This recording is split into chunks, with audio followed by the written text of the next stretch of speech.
Hello, and welcome to my first video on understanding English spelling. My name is Jennifer Williams, and I will be guiding you through this learning process. The first thing we need to do is to examine how English is structured.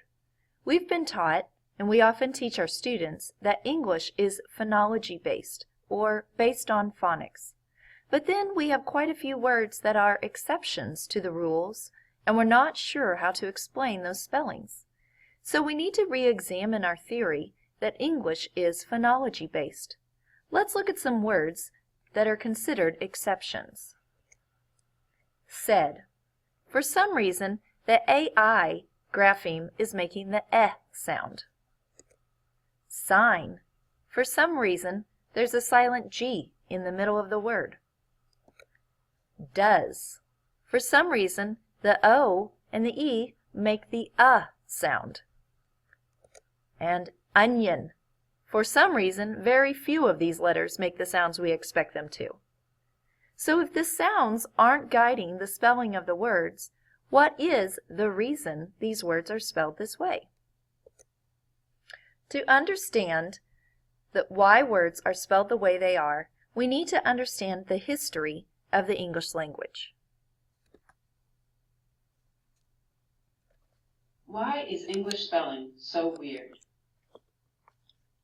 It starts back around the year 600 AD, when Christian missionaries arrived in England with their Roman alphabet. They found the Anglo-Saxons, who spoke a Germanic language with different kinds of sounds like th and h that Latin didn't have. So scribes came up with their own ways to write them.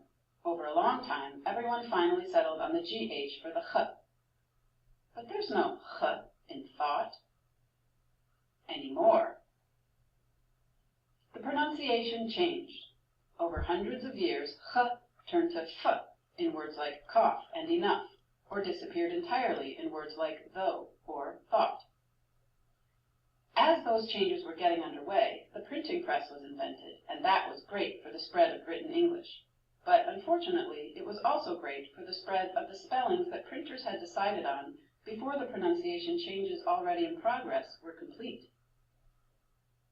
Other pronunciation changes that happened over this time period were the loss of certain sounds at the beginning of words, and an almost complete overhaul of the entire vowel system of English, known as the Great Vowel Shift. As if that wasn't complicated enough, the French-speaking Normans had taken over in 1066, and French was the language of educated culture, courts, and universities in England for a few hundred years. Those years left their mark on English vocabulary and spelling. So, for the most part, the answer to why do we spell it that way is either because we used to pronounce it that way, or because that's how they did it in French. But sometimes we can't blame either of those things. In the late 1500s, English spelling had stabilized well enough, but some Renaissance scholars who were all fired up about classical Latin and Greek decided not to leave well enough alone. They thought the glory of the ancient world should be better reflected in the current one. They decided words like receipt, salmon, indict, and debt needed to put their Latin roots on better display. So they purposely added letters that no one had ever pronounced in English. They also found ways to connect words to their Greek roots and give them a fancier, classical look to replace homelier but more sensible spellings. And sometimes the classical craze went a little too far. The word island, for example, came from an Old English word iglund. It didn't come from Latin at all. And people were happily pronouncing it and writing it as island until someone picked up an S from the Latin insula and stuck it where it was never meant to be. Finally, we have a whole bunch of words that we simply borrowed from other languages as is, including another later wave of French words that we left in their original spellings. English loves to borrow from everywhere. Sometimes we borrow from languages that bring their own silent letters and spelling issues, and they then become our spelling issues too. And sometimes we borrow the same word from two different places. That's what happened with colonel. We borrowed it from French, along with a lot of other military vocabulary in the 1500s. Back then they said it and spelled it as colonel.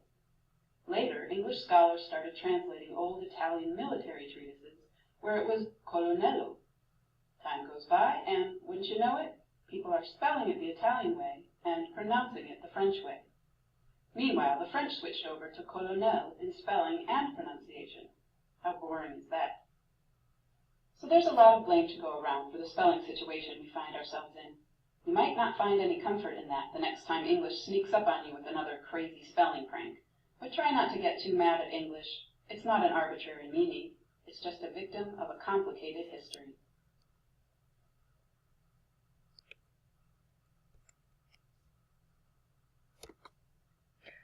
Okay, so when thinking about how words are spelled, we need to realize that words are spelled with meaning first, which is morphology.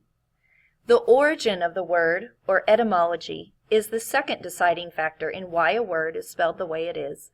And lastly is the phonology, or the sound-symbol relationship in that word. So let's start with morphology. It's important to understand that every word in the English language is a base word or is a base word with something fixed to it. When we fix it to the beginning, we call it a prefix. And when it is attached after the base word, we call it a suffix. There are two types of base words.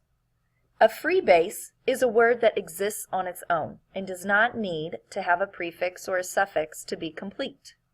These words generally do a better job of staying true to the sound-symbol relationship or spelling rules.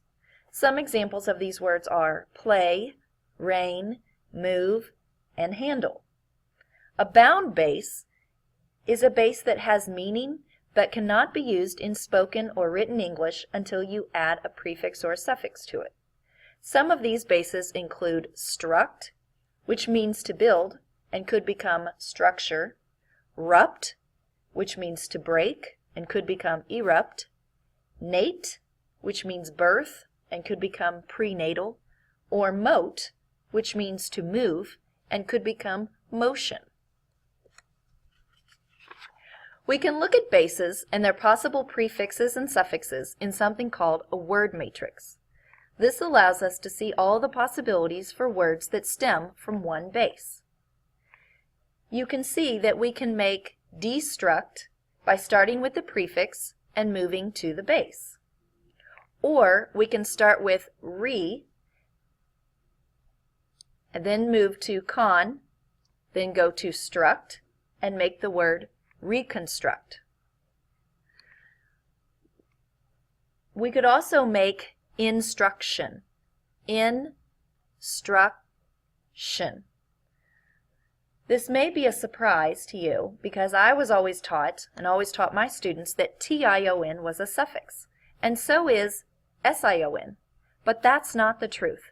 The t or the s in the shun syllable is determined on the spelling of the base word. The suffix is actually ion. The next thing to consider when trying to determine why a word is spelled a certain way is the word's origin.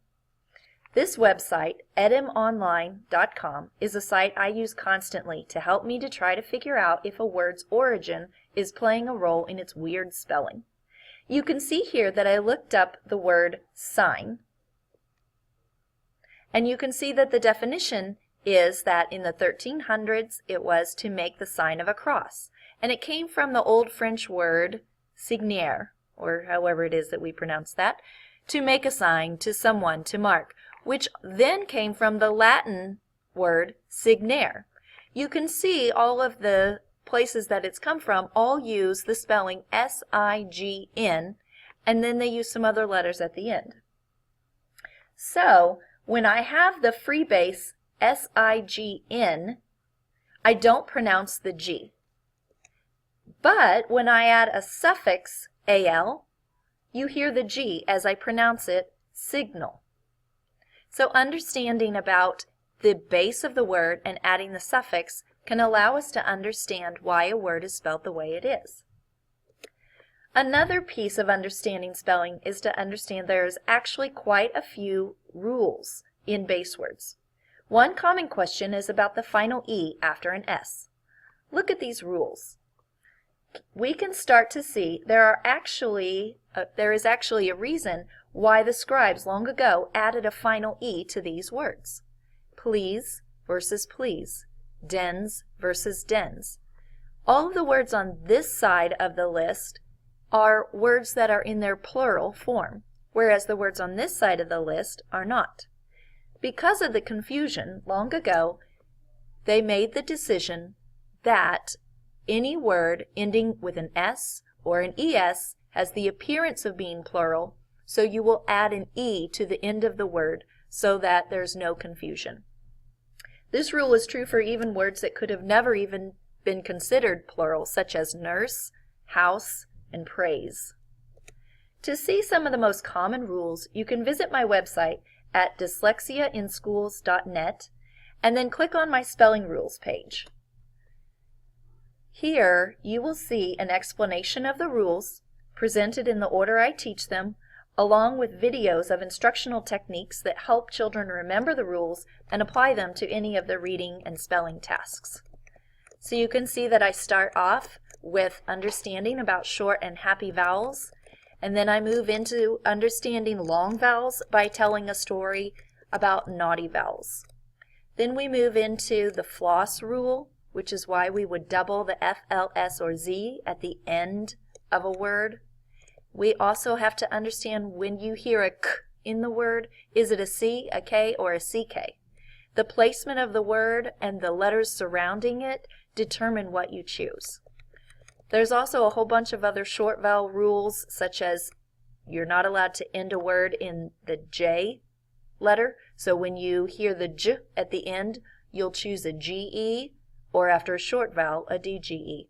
So you can learn about some of these rules that I have taught, but then there's also this website, Logic of English, that I encourage you to visit, and this actually has a list of the different rules just for your references. So now that we know that English is guided by meaning first, then by word origin, and lastly by sounds, let's look at the word does. Is it really irregular or an exception? Let's examine the meaning first. What does it mean? Is it a base word on its own, or is it a base with something fixed to it? We can see that does is simply do with the suffix es. In this word, the O changes its sound when we add the suffix. This is actually quite common. Vowel pronunciations often change when adding a suffix. We can see it happening in another common pair. Know turns to knowledge. So let's look back at the first word we questioned, said. This is a common word that children encounter all of the time, but we tell them they just have to memorize it because it's a rule breaker. But is it? I'm hoping by now you've realized that there are no exceptions to the rules, and that there is a reason for every seemingly crazy spelling we see. We just might not understand why yet. So look at said. What does it mean? It's the past tense of say, and we usually add ed to make something the past tense. So what happens to other words that end in ay when we make them past tense? Pay in past tense becomes paid.